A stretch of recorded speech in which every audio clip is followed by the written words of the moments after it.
Abre aí Lucas capítulo 18, versículo de número... E ele falou que a letra era grande, hein? 35. Diz assim: Aconteceu que, ao aproximar-se Jesus de Jericó, estava um homem cego sentado à beira do caminho, suplicando por esmolas. Vamos ler e vamos conversando. Esse homem nós sabemos que é Bartimeu, filho de Timeu. Bar quer dizer filho, e ele era filho de Timeu. Bartimeu era um cego que estava mendigando. Diz o outro evangelho que ele usava uma capa.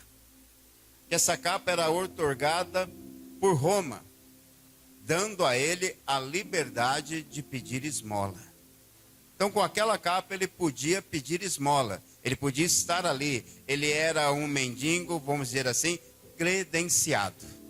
Alguém que estava autorizado a pedir esmola. E ele estava em Jericó. Jericó, todos conhecem a história, que foi derrubado os muros e tal. É essa mesma história? Jericó? Foi derrubado os muros? Estão lendo a Bíblia mesmo, hein? Olha que benção. Que um dia o irmão pregador está dizendo assim: aquela cidade que foi rodeada e derrubada os muros, chamada Jericó, falou: está lendo Bíblia mesmo. Então, Jericó é uma cidade baixa, se não me engano, uns 400 metros abaixo do nível do mar. Dizem alguém, nunca estive lá, que é a cidade mais baixa depois do nível do mar. E uma das cidades mais antigas do mundo. E uma cidade de comércio. Essa cidade era ponto de referência para algumas parábolas também de Jesus. A parábola do bom samaritano diz que vinham os sacerdotes subindo desde Jericó. Vinham levitas subindo desde Jericó. Era uma cidade turística, uma cidade onde os sacerdotes também procuravam viver ali, porque estava muito próxima também de Jerusalém. E isso nós vamos vendo na história. Mas o que nós queremos colocar atenção são nos personagens. Os personagens que vão se identificar comigo e com você essa noite. Esse Bartimeu é como eu e você. Um cego. E fomos cegos. E alguém disse: mas pastor, eu nasci em berço evangélico. Mas tem que abrir os olhos ainda. Porque nascer num berço evangélico não garantiza ver Jesus. Eu sempre falo para meus filhos: vocês têm que ter um encontro pessoal com Jesus. Não com a religião, mas com Jesus. A religião já foi apresentada, vocês são evangélicos. Mas vocês têm que conhecer aquele que morreu na cruz por vocês, Jesus Cristo. E diz assim: assim que ouviu a multidão passando, ele perguntou do que se tratava aquilo. E informando-lhe: é Jesus de Nazaré que vem passando. Então o cego se pôs a exclamar: Jesus, filho de Davi, tem misericórdia de mim. Os que caminhavam à frente o repreendiam para que se calasse. Entretanto o homem gritava cada vez mais alto: Filho de Davi, tem misericórdia de mim. Foi então que Jesus parou e ordenou que aquele homem fosse trazido bem próximo. E Jesus perguntou-lhe: que queres que eu te faça? Ao que lhe respondeu o homem: Senhor, eu quero voltar a enxergar. Então Jesus lhe determinou: recupere a visão. A tua fé te curou. Naquele mesmo instante o homem recuperou a capacidade de ver e passou a seguir a Jesus, glorificando a Deus, quando toda a multidão observava o que aconteceu. Da mesma forma, rendia louvores ao Senhor. Olha que linguagem bonita a sua Bíblia, hein? Eu estava assim, mas é muito legal, linguagem de hoje. Esse cego, está mendigando à beira do caminho. Jesus disse: eu sou o caminho, a verdade e a vida. Ninguém vai ao Pai senão por mim. E esse é o grande problema hoje nas igrejas.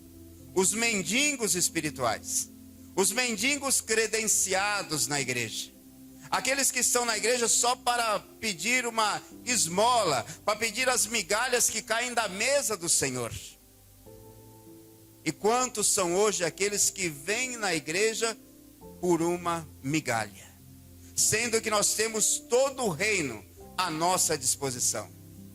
Você sabia que quando é feito um pacto, as duas partes num pacto, elas têm direito a outra parte também? Sabia disso ou não? Quando eu fiz um pacto de matrimônio com a minha esposa, a Bíblia diz que eu e ela passamos a ser uma só carne. Quer dizer, o que eu sou, ela é. E o que ela é, eu sou.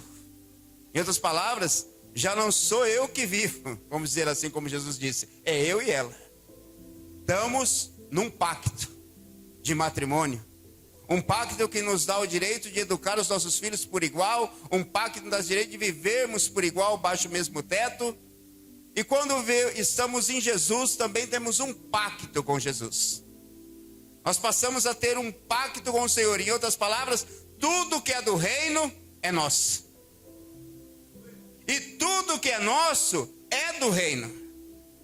Se dá para você entender. É por isso que Paulo diz: já não sou eu que vivo, mas Cristo vive em mim. Eu tenho um pacto com o Senhor. Tudo que é meu é dele, tudo que é dele é meu. E a Bíblia diz que um dia Deus foi visitar um homem que ele fez um pacto, chamado Abraão.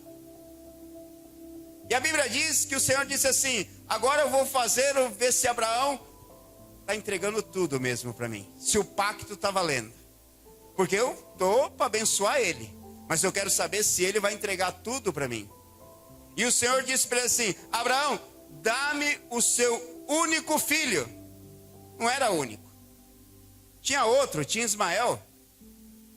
Mas o Senhor não estava dizendo do filho genético, o filho que leva o sangue. O Senhor está dizendo: aquele que você mais ama, aquele que está no seu coração, aquilo que muitas vezes é mais importante que eu. Entrega para mim. Entrega para mim. E aí sim o pacto é validado. Quando você se entrega completamente para o Senhor, quando tudo que você tem é de Deus, o pacto está validado. E você passa a fazer parte do reino de Deus. Tudo que é meu é dele. E tudo que é dele é meu. Esse é um pacto. E nós temos que aprender com esses personagens que vamos ver aqui a fazer esse pacto com Deus. Olha só que interessante que havia uma multidão ali. Uma multidão. E minha esposa disse aqui que a oração é para os fracos, é para aqueles que necessitam, é para aqueles que estão necessitados de algo de Deus. Não é para os fortes. A Bíblia diz: diga ao fraco, forte sou.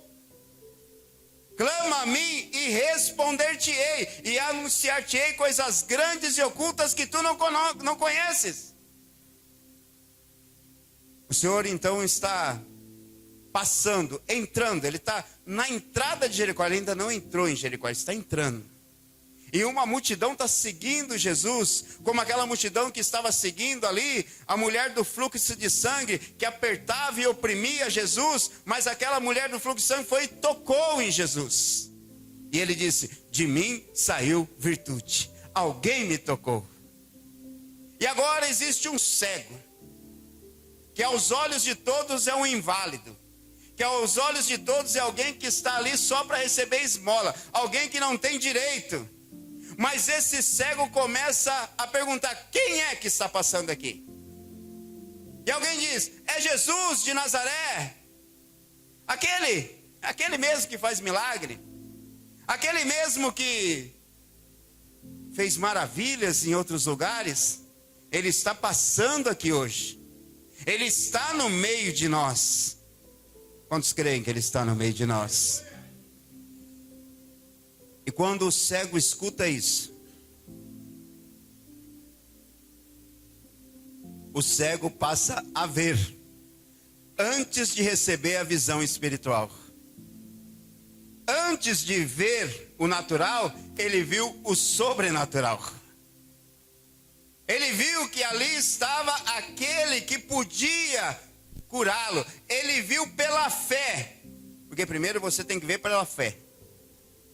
Quando Deus te faz uma promessa, você não consegue ver a promessa. Você não consegue ver. Mas você tem que ver a promessa pela fé. Porque a multidão vai dizer para você: cala, isso não vai acontecer. Quem é você? Isso não vai acontecer. Olha você, olha o seu estado, cara. Meus irmãos diziam para mim: você é um vagabundo, vai trabalhar, fica aí atrás de seminário. Fica estudando. Você é um vagabundo, rapaz. Quantas vezes meus irmãos se reuniam dizendo que eu era vagabundo porque eu queria estudar, fazer seminário? Eu dizia: não, Deus tem um propósito, eu tenho que me preparar que Deus vai me levar para as nações. Você é louco, cara. Você não tem nem estudo. Por isso eu estou me preparando. Mas a multidão quer te calar. E o cego começou a gritar e a clamar mais forte: Jesus, filho de Davi. Jesus da linhagem de Davi. Jesus que foi dito no Salmo que depois dele levantaria um que teria o cedro na mão e a casa seria dele para sempre. É esse Jesus que está passando. E Jesus para. É tão interessante que Jesus para. Ele para porque ele está buscando adoradores que o adorem em espírito e em verdade. No meio de uma multidão ele sempre para quando alguém chama a atenção dele. E não é alguém importante que está ali. Porque até os importantes, quando vão buscar Jesus, se tornam humildes. É um homem humilde, humilhado. Um homem que a Bíblia não diz como ele ficou cego. A Bíblia não diz como aconteceu. Não diz quanto tempo isso estava acontecendo. Mas diz que esse homem estava sem ver. E Jesus diz algo: a tua fé, pela tua fé, porque você me conseguiu ver antes do milagre. Você conseguiu crer antes que o milagre acontecesse. Você conseguiu fazer com que o sobrenatural viesse sobre a sua vida. Porque a Bíblia diz que o reino de Deus é tomado à força. Força do meu braço? Não. Força da minha fé. Força da minha fé. É do meu braço. Você não consegue conquistar nada pela força do seu braço. Só secularmente. Tem que trabalhar para comer. Mas no reino do céu é com a força da sua fé. E se a sua fé, diz a palavra, for de um grão de mostarda, já está bom. Pequena. Não, Jesus não está procurando alguém com uma fé extraordinária. Jesus está procurando alguém que num momento creia. E quem crê verá a glória de Deus. Oh, maravilha. Crer é a chave do negócio. Crer ante todas as circunstâncias, ante todas as portas fechadas. Alguém me disse assim: as portas agora se fecharam para você. Eu falei: que bom que as portas se fecharam. Porque tem um que é a porta.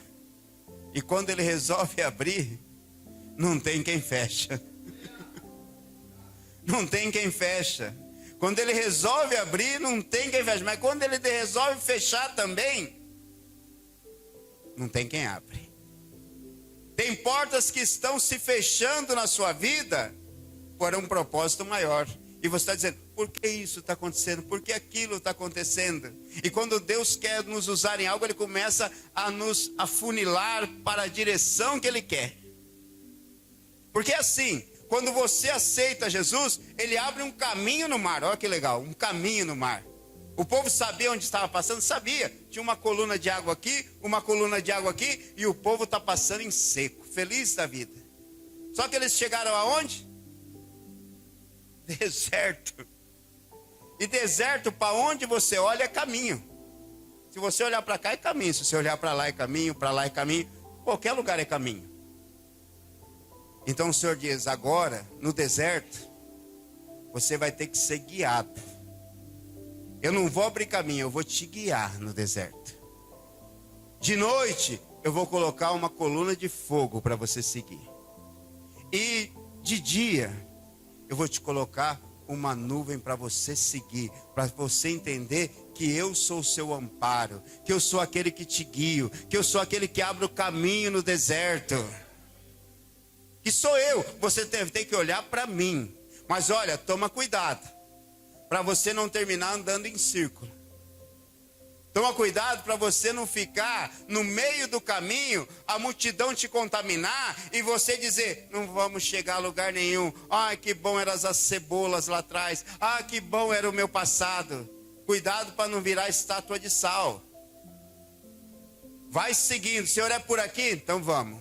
Vamos por aqui, Senhor. Vamos seguir. Capítulo 19 de Lucas. O outro personagem de Jericó entra em ação. Jesus está entrando. Ele não tinha entrado. Mas uma multidão está entrando com ele. O barulho está muito grande. Um cego foi curado. E tem um homem pequenininho lá, de pequena estatura, que está escutando e dizendo, está acontecendo algo. Capítulo 19, versículo 1. Chegando a Jericó, o cego ele estava entrando, aqui ele já está chegando. Atravessava Jesus a cidade, e eis que um homem rico, chamado Zaqueu, chefe dos publicanos, buscava ver quem era Jesus. Todavia, sendo ele de pequena estatura, não o conseguia devido à afluência do povo. Por esse motivo, correu adiante da multidão e subiu numa figueira brava para observá-lo, pois Jesus ia passar por lá. Quando Jesus chegou àquele local, olhou para cima e chamou, Zaqueu, desce depressa, pois hoje preciso ficar hoje em tua casa. No mesmo momento, desceu Zaqueu apressado e o recebeu com enorme alegria. Todos em meio da multidão presenciaram o que passou e começaram a murmurar. Ele entrou na casa daquele pecador e vai hospedar-se lá. Então Zaqueu tomou a palavra e comunicou a Jesus, eis a metade dos meus bens, Senhor, que estou doando aos pobres. E se em alguma coisa extorquir alguma coisa, devolverei 4 vezes mais. Diante disso, Jesus declarou, hoje houve salvação nessa casa, pois este homem também é filho de Abraão, porquanto o Filho do Homem veio a buscar e salvar o que se havia perdido. Um era tão pobre e o outro era tão rico. Jesus é o Jesus dos pobres e é o Jesus dos ricos. Jesus é o Jesus da humanidade. Esse homem, por ser publicano, ele estava privado de entrar em sinagoga. Ele estava privado de viver junto com os outros judeus. Porque esse homem, ele era colocado por um império, ele era colocado por Roma para cobrar impostos. Com um detalhe, ele podia cobrar o que ele queria, não era 10%, nem 20%, ele cobrava o que ele achava que deveria cobrar. Sem importar, desde que uma parte fosse para Roma. A Bíblia diz que ele era rico, e eu não creio que ele ficou rico do dia para a noite. Eu creio que ele ficou rico de tanto cobrar imposto e ter o mesalão dele. Ele ficou rico de tanto extorquir. Mas esse homem, ele pensa que vai ver Jesus. Eu acho tão interessante quando alguém diz assim, eu entreguei minha vida a Jesus. Você não entregou nada, Ele te viu primeiro. Ele te viu primeiro. Ele te chamou primeiro. O Espírito Santo já estava te convencendo até você chegar aqui na frente do altar. Até você dizer, eu quero aceitar Jesus. O Espírito Santo já estava trabalhando no seu coração. Ele já estava te convencendo do pecado, da justiça e do juízo de Deus. E Zaqueu pensa que subindo na figueira brava, ele vai ver Jesus. Mas a Bíblia diz que chegando naquele local, Jesus olhou para cima e falou, ó, Zaqueu. Zaqueu, Zaqueu. Está curioso, Zaqueu, para saber quem eu sou?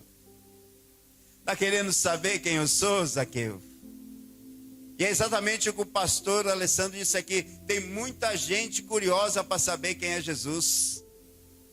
Tem muita gente esperando que você abra sua boca, que eu abra minha boca para dizer, esse é o Jesus a quem eu sirvo.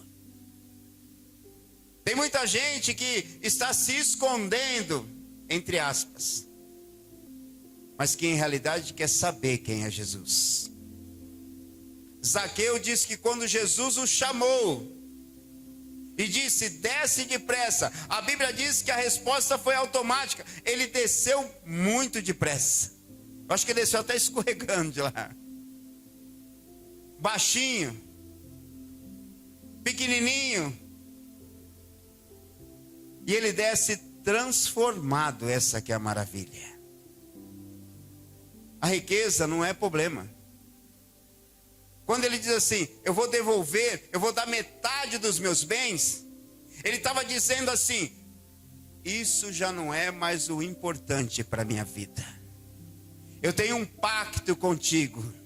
O pacto que eu tenho e demonstra que o mais importante na minha vida é o Senhor Jesus. Então o dinheiro, se for necessário, eu devolvo tudo, ainda mais, até o que sobrar para mim, eu devolvo quadriplicado, não importa, mas eu quero seguir a Jesus. Eu quero ficar contigo. Eu não quero me afastar de ti. Eu quero que o Senhor entre na minha casa e permaneça na minha casa.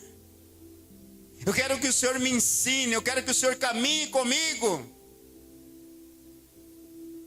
E esse homem, como eu e você, que muitas vezes fomos humilhados, discriminados, quantas vezes ninguém dava nada por nós, mas Jesus se inclinou e disse, tu é meu escolhido.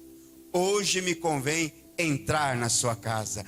Hoje me convém entrar no seu coração. Hoje me convém entrar na sua vida. E nós deixamos, como um mendigo, de sermos mendigos e sermos partícipes do reino. A Bíblia diz que o mendigo, deixando a capa, pedir esmola para ele já não era o importante. As moedas para ele, vê que a quantidade, o dinheiro, de um era muito, o de outro era pouco. Mas os dois precisavam de dinheiro. Diz que ele, deixando a capa, aquilo que dava o direito para ele pedir esmola, ele não quis mais. Falou, eu não vou viver de miséria. Eu vou viver do meu pacto com Deus. E diz em Marcos que ele seguia Jesus pelo caminho. Uma coisa é você estar à beira do caminho, outra coisa é você estar no caminho. Uma coisa é você estar na beira do caminho, uma coisa é você vir na igreja, fazer as campanhas, graças a Deus que aqui não tem isso, eu também nunca fiz isso, que eu acho o maior ridículo do mundo, é você vir na igreja e ter que estar pedindo esmola para Deus. E todo mundo pede dinheiro, né? Eu nunca vi uma campanha de pedir poder para Deus. Ou já? Já. São as melhores campanhas. Quando você entra numa campanha que você diz, Senhor, me dá seus dons espirituais. Eu quero entrar no seu reino. Eu quero, Senhor, meu Deus, ser transformado. Porque uma pessoa transformada, ela é contribuinte com a alegria da casa do Senhor. Ela é uma pessoa que só fala de Jesus. Aonde quer que ela chega, Jesus chega com ela. Jesus chega na frente. Em qualquer lugar, Jesus está com ela. Eu pedi uma Bíblia aqui, que eu acho muito legal. Os pastores que eu vou na casa deles, eles têm umas 40 Bíblias na estante. Eu acho legal isso. Acho bonito, verdade. Eu acho que eu já tive umas 100 Bíblias no mínimo. Só que assim, quando eu acabo de ler, ou se alguém chega e fala, pastor, que Bíblia bonita. Toma, é sua. Eu não tenho, eu só tenho uma Bíblia. E cada vez que eu dou uma Bíblia, eu ganho outra. Alguém me presenteia com outra. Fala, pastor, você está sem Bíblia? Vou te dar uma Bíblia. Mal sabe a pessoa que eu dou para o outro. Quando eu já leio um pouco, toma a Bíblia.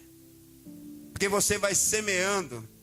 É muito legal ter um livro que eu leio, eu já não consigo ficar com ele em casa. Você tem que dar para alguém ler. Porque em casa não vai ter serventia nenhuma esse livro. Mas alguém lendo vai ter serventia. Vai ter serventia. Lá na igreja a gente tinha uns livros que os irmãos compravam. Vamos comprar esse livro, vamos comprar, vamos comprar. Só que o livro era da igreja, todo mundo lia. Quando um acabava de ler, deixava lá para o outro pegar, ler. Deixava em cima do banco, outro ia lá e pegava e lia. Deixava lá, outro pegava e lia. E assim cada um ia lendo o mesmo livro, o outro livro, ia lendo. Quem não tinha condição de comprar, lia o livro. Quem não tinha condição de comprar, comprava outro e pronto. Mas todo mundo era abençoado. Esses dois personagens entenderam que o principal de tudo era deixar tudo e seguir o caminho. Era deixar de qualquer preocupação e seguir o caminho. Já não sou eu que vivo, mas Cristo vive em mim. O que queres que eu te faça? O Senhor te pergunta hoje. E é tão interessante que muitos de nós já perdemos a visão espiritual. Colocamos tanto o olho no material, que nossa visão espiritual foi fechada. Nós estamos afanados com tantas coisas, com tantos quehaceres, que não temos tempo de sentar nos pés de Jesus e escutar a voz de Jesus. Nós estamos tão preocupados com o trabalho que às vezes não conseguimos nem subir na presença de Deus. Não conseguimos nem subir para que o Senhor nos veja assim. Opa, alguém subiu para me ver. Alguém veio aqui hoje para ver Jesus. Quando você entra num culto e diz assim, culto frio, vazio. Olha para você, que é o seu templo que está vazio. Verdade, eu aprendi isso por mim mesmo. Às vezes chega no culto e fala assim, nossa, que culto frio. Culto frio. E aí tinha um irmãozinho do lado que estava chorando. Chorando. E falava, mas caramba, será que o culto foi tão bom assim? O irmão está chorando. E outro falava em línguas. Aí eu comecei a me dar conta que era eu mesmo que estava vazio. Era eu mesmo que estava vazio de Deus. Era eu que precisava me encher. Era eu que estava olhando para o homem, olhando para as dificuldades, antes de olhar para Deus e dizer, Senhor, filho de Davi, tem misericórdia de mim, faz com que eu veja. Senhor, vou subir mais alto para te ver. Está baixo aqui, eu sou pequeno, Senhor, eu sou nada, mas se eu subir, está entendendo? Tem que subir. Tem que subir. A escada está posta, você tem que subir. Anjos de Deus subiam e desciam da escada, só levando bênção e trazendo, levando bênção e trazendo, levando bênção e trazendo. Oh, glória a Deus. O céu se abre quando você decide dialogar com Jesus. Pastor, eu não tenho forças, mas você tem gemido ainda. Ana não tinha força para falar com o Senhor, mas no gemido dela, Deus decifrou o que ela queria. No gemido dela, Deus disse, ei, mulher, tu não tem força, mas tu está aqui no templo gemendo, e eu estou escutando. Por isso, não se cale. Não perca tempo para seguir a Jesus. Não perca tempo para descer à presença de Deus. Sobe, mas desce também. Eu não sei como Zaqueu, a Bíblia não diz, mas eu imagino que Zaqueu desceu e se ajoelhou nos pés do mestre. Ô irmãos, nossa igreja, quando eu digo nossa igreja, não estou falando da de Jerusalém não. Eu estou falando nossa igreja do século 22. É uma igreja que você vê aonde as pessoas estão buscando mais as migalhas. Que as pessoas estão apertando e seguindo a Jesus, mas não estão tocando em Jesus. As pessoas estão apertando, e uma coisa que o pastor Lissandro disse lá na catedral, quando deram oportunidade para ele: igreja grande não é sinônimo de prosperidade. Não é. Porque Jesus diz assim: onde estiver 2 ou 3 reunidos no meu nome, aí estou eu no meio de vós. Mas não está dizendo que é 2 ou 3 pessoas físicas. Está dizendo que no meio de uma multidão pode haver 2 ou 3 que estão buscando em espírito e em verdade. E isso já basta para ele abençoar. Isso já basta para ele abençoar. A sua bênção não depende do seu irmão da direita nem da esquerda. Depende da sua comunhão com Deus. Depende daquilo que você faça para chamar a atenção de Deus. A sua bênção não depende de mim como pastor. Depende de Deus para a sua vida. É você que vem nesse culto a Deus. É você que vem nesse culto para Jesus. É você que vem nesse culto sabendo que o reino de Deus está à sua disposição. É você que vem aqui para clamar. É você que vem aqui para chamar a atenção de Jesus. É você que vem aqui para dizer: tenha misericórdia de mim. É você que vem aqui para dizer: Senhor, eu me esvazio de mim. Se algo tenho feito de errado, olha aqui, Senhor, eu volto eu quero ser, Senhor, só cheio de Ti. Quantas vezes nós perdemos tempo de sair das nossas casas, chegar no culto e voltar mais vazio. Mas aonde está o problema? Está em mim e em você. Está em nós o problema. Porque nós viemos ao culto, mas não viemos para cultuar. Nós viemos ao culto, mas não viemos para chamar a atenção de Jesus ao nosso favor. Nós viemos ao culto e deixamos de observar a Jesus. E observamos o que está ao nosso redor. Um pacto. Nunca esqueça disso. Você tem um pacto com Deus. Quando você entregou sua vida para Jesus, Ele te entregou o melhor que Ele tem, o Espírito Santo. Habita em ti, meu irmão. Habita em ti, minha irmã. E desse bom tesouro, você tem que tirar tudo que é proveitoso.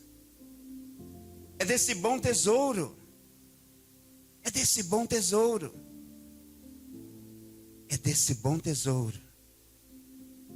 Quantas vezes você tem falado com o Espírito Santo dizendo: Senhor, hoje eu necessito disso. Espírito Santo, me ajuda. Faz esse fogo arder em mim. Coloque-se em pé em nome de Jesus. Vamos orar. Talvez você entrou aqui hoje como cego, dizendo: Senhor, Jesus, abre a minha visão espiritual, Senhor. Abre os meus olhos, Senhor, para me ver mais do que os outros veem. Abre meus olhos espirituais para te ver neste lugar, Senhor. Pai, em nome de Jesus Cristo, Senhor meu Deus. Agora eu quero anular toda a obra maligna do inferno, meu Pai. Quando eu entrei por essas portas, Senhor, Tu me mostraste uma garra de um demônio, Senhor meu Deus. Tu me mostraste, Senhor meu Deus, um demônio, ó Pai, Adefaz, orabacante, orabafaz. Apertando, Senhor meu Deus, e oprimindo, ó Pai. Deus, em nome de Jesus Cristo, Senhor. Aquele que chegou aqui hoje, meu Pai, cansado, não fisicamente, Senhor. Que o cansaço físico, Senhor, se cura com uma boa noite de sono, ó Pai. Mas aquele que entrou aqui cansado espiritual, Senhor. Aquele que entrou aqui, Senhor, necessitado de colocar a cabeça na pedra, como Jacó fez, a pedra que és tu, Senhor.